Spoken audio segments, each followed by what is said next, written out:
ইংল্যান্ডের হারে এবার বদলে গেল টাইগারদের ভাগ্য। সম্মানের সাথে নাজমুল শান্তর দল পেতে যাচ্ছে বিপুল পরিমাণ বাড়তি অর্থ। যদিও এবারের আসরে ইংল্যান্ড এবং বাংলাদেশ ছিল ভিন্ন দুটি গ্রুপে, তারপরও গেল দিনের ম্যাচ ছিল টাইগারদের জন্য অতি গুরুত্বপূর্ণ। শেষমেশ প্রোটিয়াদের কাছে হেরে লজ্জার বিদায় নিল ইংলিশরা। বিপরীতে ইংলিশদের হারে রীতিমতো আলাদিনের চেরাগ পেয়ে বসলো টিম টাইগার্স। সব মিলিয়ে চ্যাম্পিয়ন্স ট্রফির আসর থেকে কত টাকা পেতে যাচ্ছে নাজমুল শান্তর দল, বিস্তারিত থাকছে রিপোর্টে। কারো পৌষ মাস, কারো সর্বনাশ, কথাটা এবার পুরোপুরি সত্য হলো বাংলাদেশের ক্ষেত্রে। ইংল্যান্ডের হারে এবার যেন কপালই খুলে গেল নাজমুল শান্তর দলের। যদিও এবারের আসরে বাংলাদেশ ছিল এ গ্রুপে, বিপরীতে ইংল্যান্ড আছে বি গ্রুপে, তারপরও ইংলিশদের হারে অনেক বেশি লাভবান হতে চলেছে টিম টাইগার্স। গেলবার সেমিতে খেলা টাইগারদের এবারের আসরে সাফল্য তেমন নেই বললেই চলে। শুরুতেই রোহিত শর্মার দলের বিপক্ষে দুবাইয়ের মাঠে বড়সড় ধাক্কা খায় বাংলাদেশ। সেই ধারাবাহিকতা ছিল নিউজিল্যান্ডের বিপক্ষেও।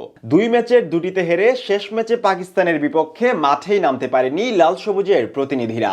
এর আগেই প্রকৃতির ইশারায় বদলে যায় প্রেক্ষাপট। দীর্ঘ অপেক্ষার পরও বৃষ্টি থামার যেন নামগন্ধই ছিল না, এমনকি হয়নি টস পর্যন্ত। ফলে পরিত্যক্ত হওয়া ম্যাচের পয়েন্ট ভাগাভাগি করেই প্রাপ্তির ঢেকুর তুলে দুদল। কেননা বাংলাদেশের মতো পাকিস্তানও শুরুর দুটি ম্যাচ হেরে ব্যর্থতার ষোলকলা দেখিয়েছে ঘরের মাঠে। এমনকি গ্রুপ এ থেকে একেবারে তলানিতে থেকেই লজ্জার নজির গড়েছে স্বাগতিক। এদিক দিয়ে নাজমুল শান্তর দল অবশ্য কিছুটা এগিয়ে। পাকিস্তানের চেয়ে রান রেট বেশি হওয়ায় গ্রুপ এর তৃতীয় অবস্থান থেকে মিশন শেষ করে টাইগাররা ইতিমধ্যে দেশেও ফিরে এসেছে টাইগারদের চ্যাম্পিয়ন্স ট্রফির বহর। আর এরই মধ্যে কোনো ম্যাচ না জিতেও আরো এক বড় সুখবর পেল টিম টাইগার্স। সম্মানের সাথে সাথে নাজমুল শান্তর দল পেতে যাচ্ছে আকর্ষণীয় অর্থ।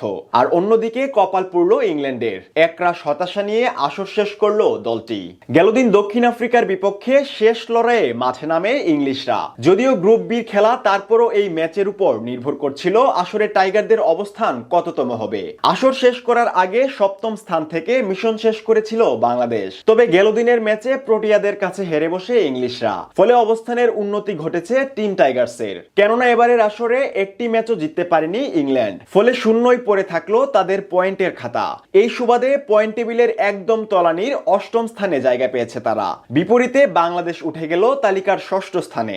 আর ষষ্ঠ স্থান থেকে আসর শেষ করার জন্য পুরস্কারের অর্থের হিসাবটাও লাফিয়ে বেড়েছে বাংলাদেশের। পজিশনের প্রাইজ মানি হিসেবে এবার $3,50,000 পাবে বাংলাদেশ। দেশীয় টাকার হিসাবে যা দাঁড়ায় প্রায় $4,82,88,000 টাকার মতো।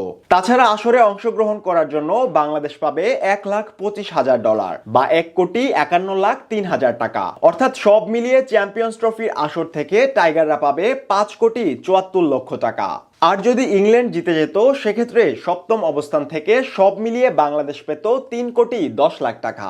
অর্থাৎ ইংল্যান্ডের এক হারেই $2,64,00,000 টাকা বেশি পাচ্ছে নাজমুল শান্তর দল।